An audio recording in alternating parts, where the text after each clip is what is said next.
যে ধরনের ভয়ানক নিউজগুলো ছড়াচ্ছে তাদের কাছে অবাক হচ্ছে যে এটা কিভাবে ইন্ডিয়া থেকে ছড়ানো হচ্ছে।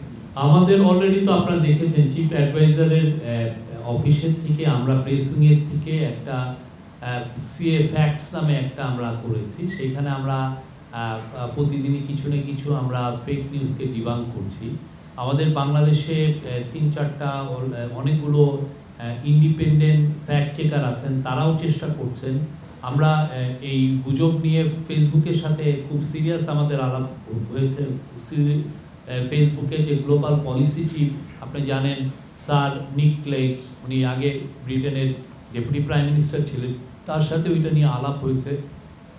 ওনারা বলেছেন যে ইউএসএ ওনারা ফ্যাক্ট চেকিং বন্ধ করে দিয়েছেন, বাট বাংলাদেশের মতো জায়গায় বা এই এশিয়ার বেশিরভাগ দেশে ওনারা এটা রাখবেন, বরং ওনারা বলেছেন যে এটা আরও স্কেল আপ করা হবে যাতে ফ্যাক্ট চেকিংটা আরও বেশি করা যায়। এটা আমি মনে করি যে এটা জাতীয় দায়িত্ব আমাদের সবার। ফ্যাক্ট এই যে হারে মিস ইনফরমেশন ছড়ানো হয়, বিশেষ করে ইন্ডিয়ান পত্রিকাগুলো, ওরা আসলে একটা সত্যিকার অর্থে আমাদের এগেনস্টে একটা প্রোপাগান্ডা ওয়ারে নেমেছে। প্রতিদিন আপনি দেখবেন যে মিথ্যা মিথ্যা মিথ্যা ওরা দিচ্ছে, এবং এটা আসলে আমরা বুঝছি, আমাদের ধারণা হচ্ছে যে পতিত স্বৈরাচারে যারা বিলিয়ন ডলার বাইরে নিয়ে গেছেন তারাই এদেরকে এই কাজগুলো করাচ্ছেন। এবং আপনি দেখবেন যে তাদের মিথ্যা প্রতিদিন সে বাংলাদেশের প্রত্যেকটা ইনস্টিটিউশন নিয়েই করছেন। তো সেই বিষয়ে আমাদের খেয়াল আছে, এবং আমরা আমাদের বাংলাদেশের পত্রিকাগুলোকেও বলবো যে আপনারা ইন্ডিপেন্ডেন্ট যদি ফ্যাক্ট চেক ইউনিক করেন সেটা বেটার। পৃথিবীর প্রত্যেকটা দেশেই বড় বড় পত্রিকাগুলো করছে, এবং এর ফলে যেটা হয় যে জার্নালিজমের কোয়ালিটিও বেটার হয়, দেশকেও একটা সার্ভিস দেওয়া যায়। আমরা সবাইকে আহ্বান করছি। আপনারা দেখেছেন তো জিনিসপত্রের দাম কমে এসছে, তো সেটার ওয়ান অফ দ্য রিজন হচ্ছে যে আমরা তো চাঁদাবাজদেরকে টার্গেট করছি। আমরা দেখছি কোথায় কোথায় তারা সক্রিয়, কোথায় কোথায় আসলে তারা মার্কেটকে ম্যানুপুলেট করে, বা কোথায় কোথায় ট্রাক থামান, এই জায়গাগুলো আইডেন্টিফাই হচ্ছে। আমরা চেষ্টা করছি আমাদের ল অ্যান্ড অর্ডারের যারা ল এনফোর্সিং এজেন্সিগুলো আছে তারা দেখছেন কোথায় কোথায় কোন কোন জায়গায় ভালনারেবল, এই প্রত্যেকটা বিষয়ই তারা সিরিয়াসলি দেখছেন। এবং আমরা চিফ অ্যাডভাইজার আজকে বলেছেন যে যাতে রোজার আগেই এ বিষয়ে আরও বড় রকমের ইমপ্রুভমেন্ট হয়। না, আমি সরাই নেই, আপনি বোধহয় লাস্ট আর ভিজিট করেন নাই।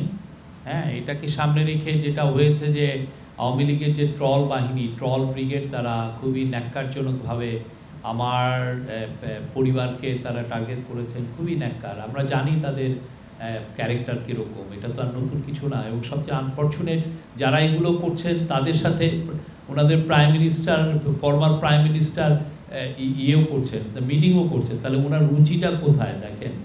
হ্যাঁ, একটা বুচার অফ বেঙ্গলের রুচিটা কোথায়? শেখ হাসিনা ওদের কি আমরা যেটা দেখছি যে এ টিমের সাথে এগুলো করছেন, আর এ টিম হলো এই কাজগুলো করছে। কারো মেয়ের উপরে গলাটা কেটে নিচের দিকে পর্নোগ্রাফির ছবি দিয়ে দিচ্ছে, কি ভয়ঙ্কর। এবার এদের সাথে বুচার অফ বেঙ্গল মিটিংও করছেন। আপনি রুচিটা কোথায় গেছে?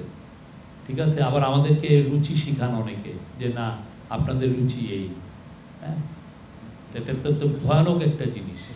জানেন, ভারতীয় ফরেন সেক্রেটারি বিক্রম মিশ্রি এসেছিলেন, উনি কিন্তু এই বিষয়টা যখন আলাপে হয় তখন উনি বলছেন যে এটার সাথে ভারতীয় গভর্নমেন্ট এটার সাথে নাই, এটা ইন্ডিয়ান মিডিয়ার এটা বিষয়। ওনারা ইন্ডিয়ান মিডিয়াকে আসলে ইন্টারভেন করেন না। হ্যাঁ, আমরা যখন ডেভোসে গিয়েছিলাম আমরা দেখলাম যে অনেক বড় বড় সাংবাদিক তারাও বলছেন যে ইন্ডিয়ার থেকে এটা হচ্ছে কিভাবে হয়, এবং তারা অবাক হয়ে যাচ্ছে যে কি ভয়ানক রকমের নিউজ ওইখান থেকে মানে মিস ইনফরমেশন ছড়াচ্ছে। বিকজ সবাই তো প্রফেসর ইউনুসকে চিনেন, ঠিক না? এই অ্যাডমিনিস্ট্রেশন একটা ট্রান্সপারেন্ট ওপেন একটা অ্যাডমিনিস্ট্রেশন। তারা দেখছেন যে বাংলাদেশ কি করছে, কোথায় যাচ্ছে। যে ধরনের ভয়ানক নিউজগুলো ছড়াচ্ছে তাদের কাছে অবাক হচ্ছে যে এটা কিভাবে ইন্ডিয়া থেকে ছড়ানো হচ্ছে। আর বাকিটা এটা সেকেন্ড কোশ্চেন, ওনার সেকেন্ড কোশ্চেনটা আগে